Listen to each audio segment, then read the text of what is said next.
for the Apollo flight to the moon. So it's got steeped in a lot of history. The Speedmaster Professional. Now they also had an automatic version which uses a slightly smaller case.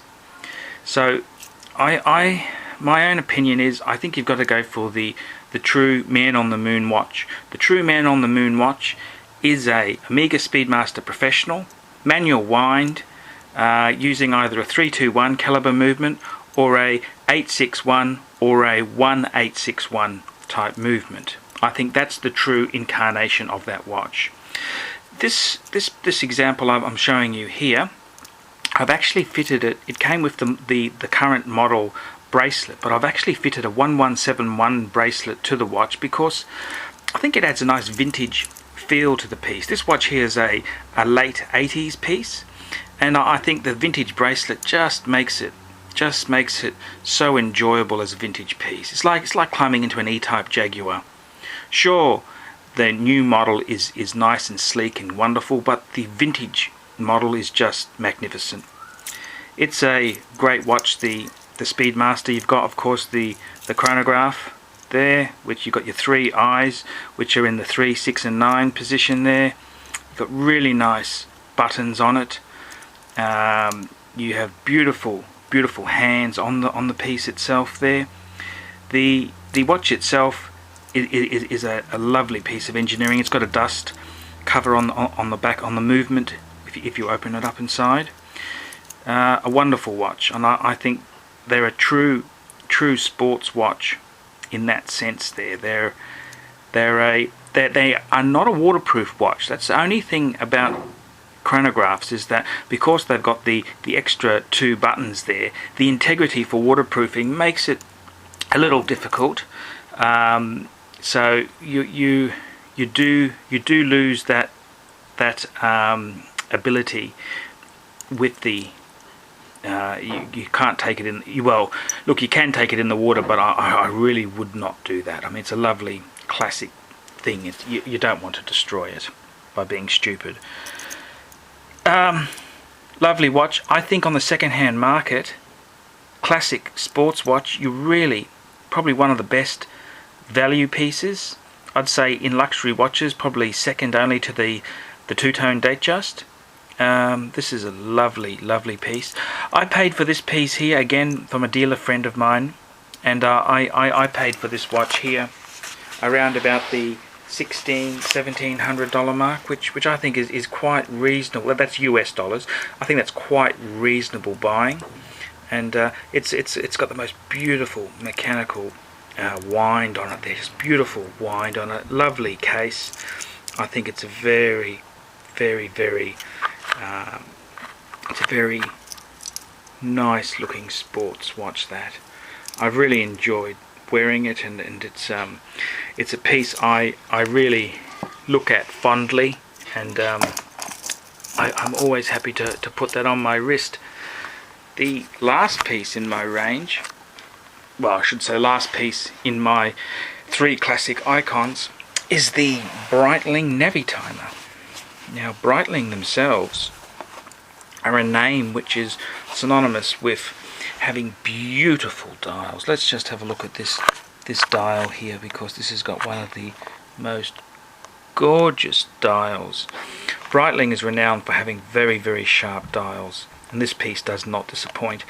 This is probably one of the traditional dials with the black and the white eyes, and I think it's a stunning piece. This one here is what they call a Breitling Navitimer, old Navitimer.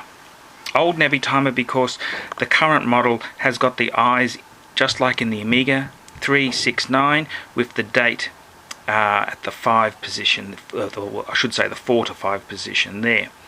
So this one here is the older style, and I must say I kind of prefer the old style to the newer one, because by doing things this way we also get the date at the 3, which I think is better than having it on an angle, and it also gains quickset.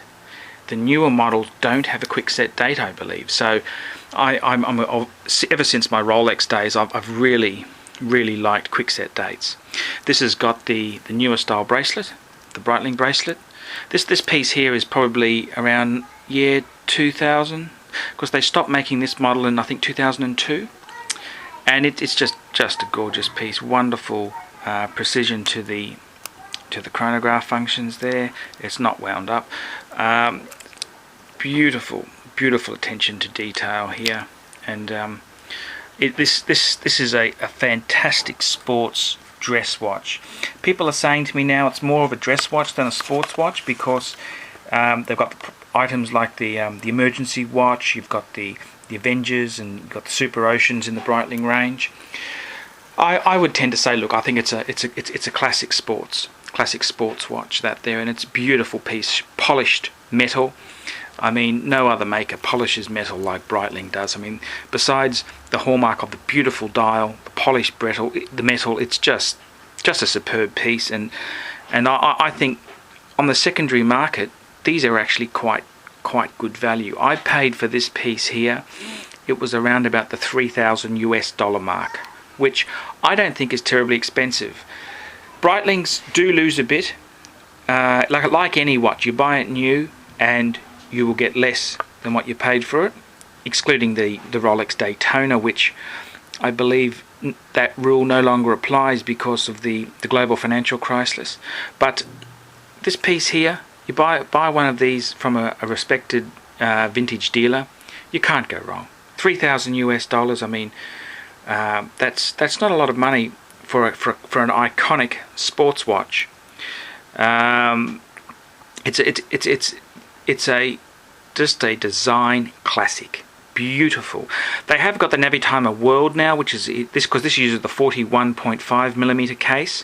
The Worlds are slightly bigger, but I think the Navitimer itself, the traditional Navitimer, is the iconic watch, because you get the white eyes contrasting with your dial. On the Navitimer World you don't get that. So I think myself, as far as icons go, the Navitimer is up there with the Omega and the DateJust.